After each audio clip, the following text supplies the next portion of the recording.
Guys, आप सबका स्वागत है फैंटास्टिक स्टॉक मार्केट में। तो फ्राइडे के दिन हमें ज़बरदस्त फॉल देखने को मिला है निफ्टी में और बैंक निफ्टी में। ठीक है, अगर हम यूएस मार्केट की बात करें तो यूएस मार्केट में भी फ्राइडे नाइट में ज़बरदस्त फॉल देखने को मिला है। तो उसकी वजह से गिफ्ट निफ्टी जो है 100-120 पॉइंट नीचे की ओपनिंग दिखा रहा है।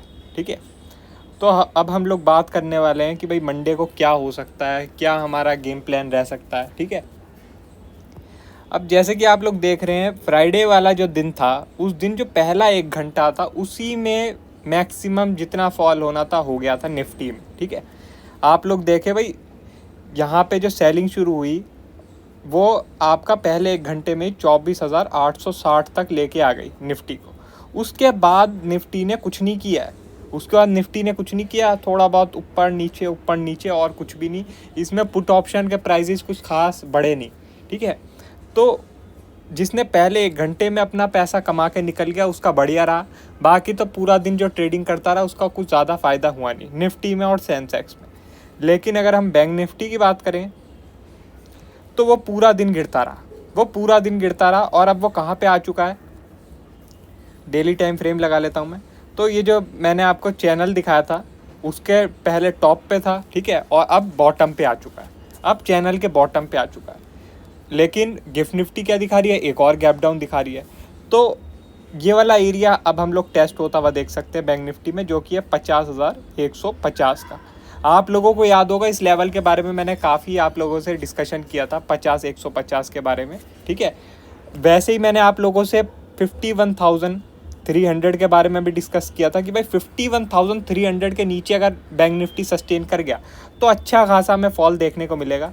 और क्योंकि फ्राइडे वाला जो दिन था उस दिन हमें एक गैप डाउन देखने को मिला, 51,300 के हल्का सा ऊपर गया, सस्टेन नहीं कर पाया, फ़ौरन नीचे आया और फिर आप लोगों ने ज़बरदस्त फॉल देखा। इन सब चीज़ों को आप नोट करके रखा करो।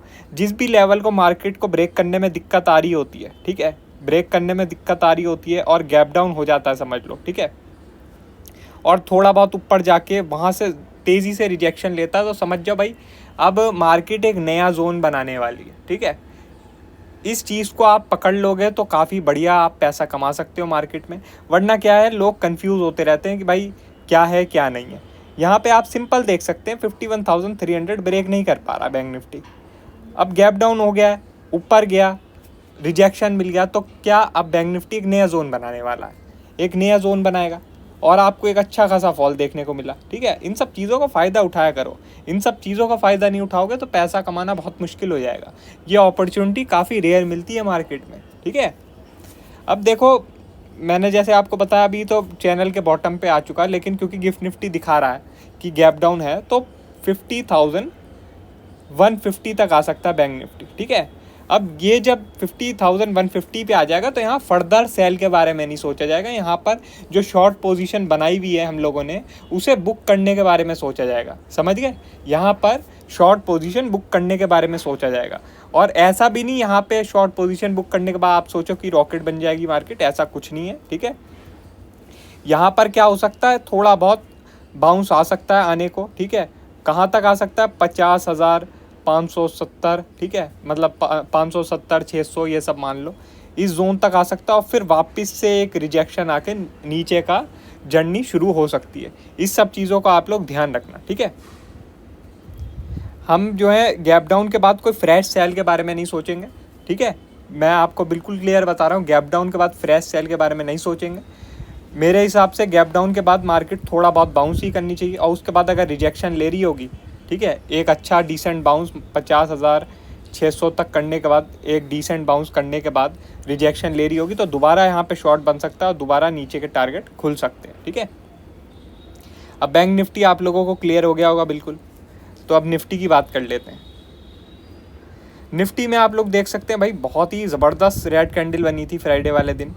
ठीक है, जब ये आपको एक रेड कैंडल देखने को मिली थी थर्सडे वाले दिन, तभी मैंने आपको बता दिया था कि यहाँ पर ये रुकने वाला नहीं है और फॉल हम लोग देखेंगे। मिनिमम 25,000 का तो टारगेट हम देखेंगे ही, और बल्कि 25,000 से भी नीचे का हम टारगेट देख सकते हैं। और वही हुआ, हमें जो है 24,860 तक का टारगेट देखने को मिल गया। ठीक है, अब क्या है, 20 मूविंग एवरेज पे आ चुका है निफ्टी, 20 मूविंग एवरेज पे आ चुका है, जो कि एक अच्छा खासा सपोर्ट की तरह काम करता है। लेकिन भाई गिफ्ट निफ्टी तो हमें गैप डाउन दिखा रहा है, तो गैप डाउन दिखा रहा है तो इसका मतलब अब हम लोग एक नए जोन में आ सकते हैं। वो जोन क्या है, 24,700 से लेके 24,620, इस जोन में अब हम लोग आ सकते हैं निफ्टी में। तो इस जोन में अगर आपके पास कोई भी शॉर्ट पोजीशन है, एक बारी बुक करना सही रहेगा, एक बारी बुक करना सही रहेगा। यहाँ से हो सकता है एक थोड़ा बाउंस ले निफ्टी टूवर्ड्स 24,880, ठीक है।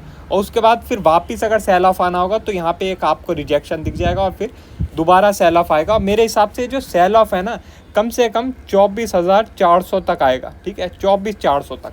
अब क्योंकि देखो आप जानते हैं ऐसा तो होता नहीं कि सिंगल लाइन फॉल आता रहता है, सिंगल लाइन ऊपर जाता रहता है, ठीक है भाई, बीच बीच में पॉज आते हैं। तो मेरे हिसाब से जो स्टेशन होगा, पहला स्टेशन होगा 24,700 से लेकर 24,620 निफ्टी का, ठीक है। उसके बाद वहाँ से थोड़ा बाउंस आना चाहिए 24,880 तक।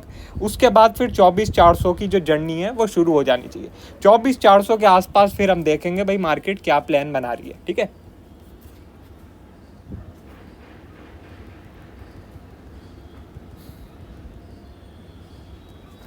अब ज़रा हम ऑप्शन की बात कर लेते हैं। आपको याद होगा 25,000 पुट ऑप्शन, क्या बोला था मैंने कि ये आपको भैया रिटर्न देगा ही देगा।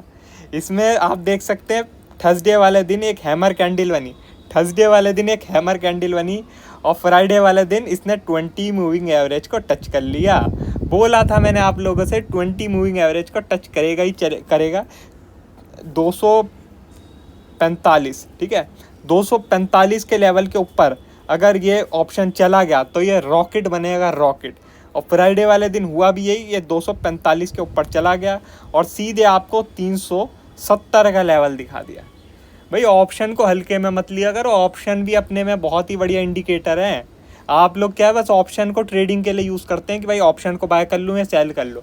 भाई ये एक आपका इंडिकेटर भी है, इसे इंडिकेटर की तरह भी यूज़ किया करो। लॉन्ग टर्म ऑप्शन बहुत बढ़िया इंडिकेटर हैं, इन्हें अगर आप समझ गए बहुत अच्छा कर सकते हैं, ठीक है। अब क्या है कि ये ऑप्शन अपना 20 मूविंग एवरेज पे आ चुका है, थोड़ा भाई गैप डाउन दिख रहा है तो इसकी वजह से थोड़ा और ऊपर जा सकता है, लेकिन यहाँ पे इसे थोड़ा रेजिस्टेंस फेस करना होगा, जो कि है लगभग 600 तो थोड़ा ज़्यादा हो जाएगा। इस जोन तक हम मार्क कर लेते हैं, जो कि है लगभग 523, ठीक है, 523 के आसपास इसे थोड़ा रेजिस्टेंस फेस करना होगा। तो मेरे हिसाब से 523 से ऊपर जाने के लिए थोड़ा इसे वेट करना होगा, ठीक है। तो इसका आप लोग थोड़ा ध्यान रखना। 523 मुझे लग रहा है कि इसका शॉर्ट टर्म टारगेट रह सकता है, इससे ऊपर मुझे लगता नहीं है कि ऑप्शन अभी जाएगा, ठीक है। तो जिन भी लोगों ने अगर इसे बाय कर रखा है तो 523 का लेवल का ध्यान रखना, ठीक है। बाकी जो है और कोई भी अपडेट होगी मैं आपको टेलीग्राम में बता दूंगा। वीडियो अच्छी लगी हो तो लाइक कर देना और चैनल पर नए हो तो सब्सक्राइब कर देना। आज के लिए बस इतना ही, थैंक यू।